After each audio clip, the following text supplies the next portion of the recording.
เจ้าเจ้าเนี่ยครั้งที่แล้วไปมาถึงนี่3 เดือนเนาะเจ้ามันเป็นจะได้ของเจ้าดีขึ้นเลยเจ้าบ่รู้สึกปวดตรงไหนเลย นิ่งเลยล่ะเจ้าแต่นิ่งเลยแต่ก่อนปวดตักไหนนักแต่ก่อนปวดข้อบาไหล่คอบาไหล่เจ้าแล้วก็สะโพกล่างลงขา สะโพกล่างลงขาอันนี้อยู่ได้ยาวเลยกะอยู่ได้สบาย3 เดือนมีอาการอย่างเยอะเลยโอเคโอเค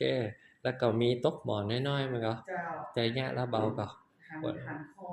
เออได้สุดเลยเจ้าตกหมอนหันคอแล้วเฮาเนี่ยจะได้มันถึงอยู่ได้3 เดือนสบายๆกายภาพที่หมอบอกยะไม่ที่หมออ๋อโอเค